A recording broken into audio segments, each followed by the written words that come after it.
So this term appreciative inquiry is a funny term.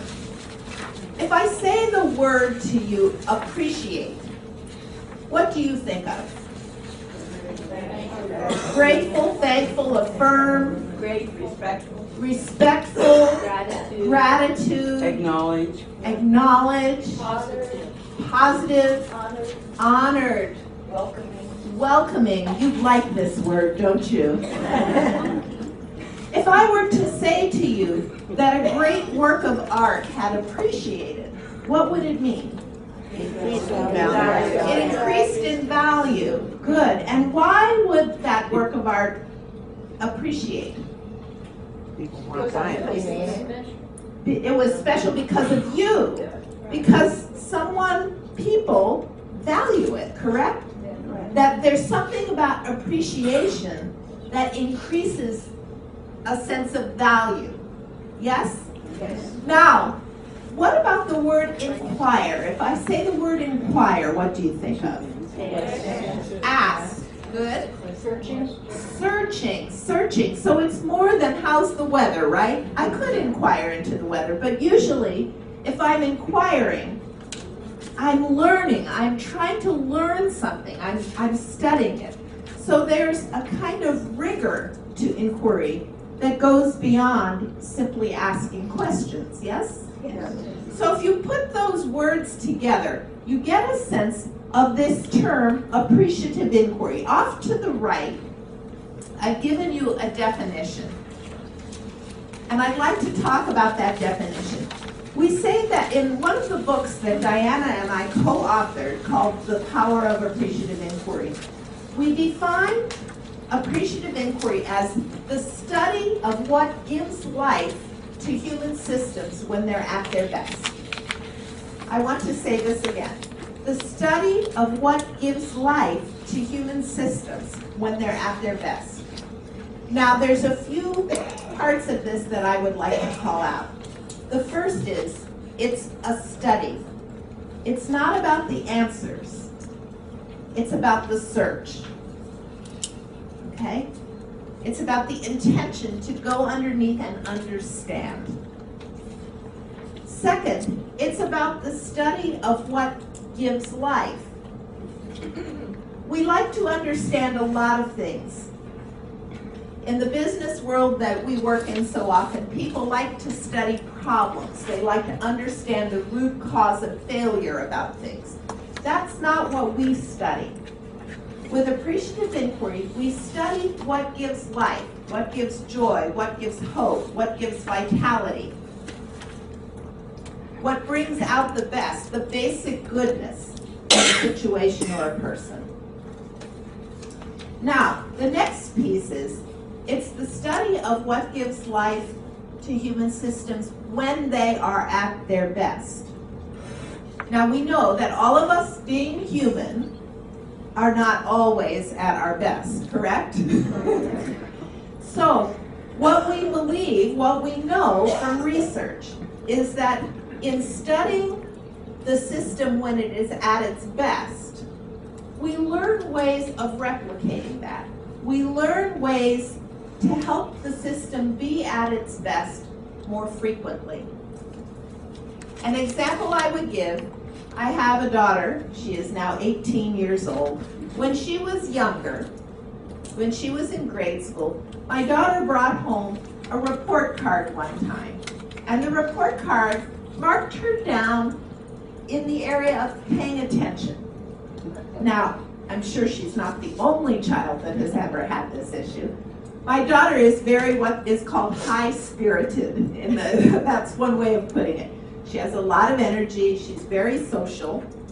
And when we went in to talk to the teacher about it, because it upset her to be marked down for something, the teacher said, well, Hannah Joy, you're very smart, you get things quickly, and then you start talking to your friends. It distracts people in the class.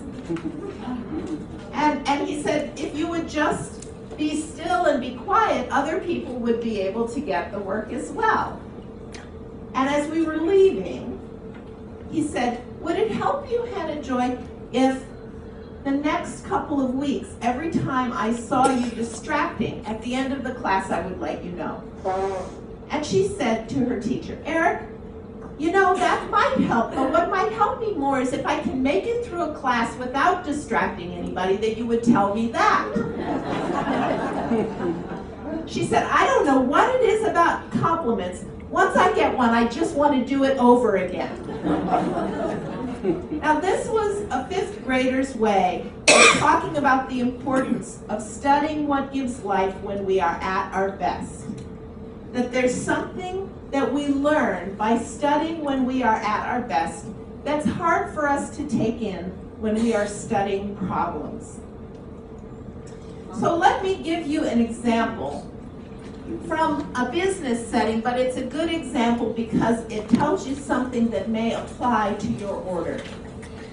There was a chain of car dealerships a number of years ago outside of Cleveland known as ProCare. For those of you who've been in Cincinnati, if you have roots in Cleveland, you may even recognize them. ProCare was characterized by extremely high levels of customer satisfaction. And indeed, at the time that this story takes place, 79% of their customers were 100% satisfied with the services that they were receiving through ProCare, which is very, very high. Now, that wasn't good enough for them. They decided that they wanted to be better yet.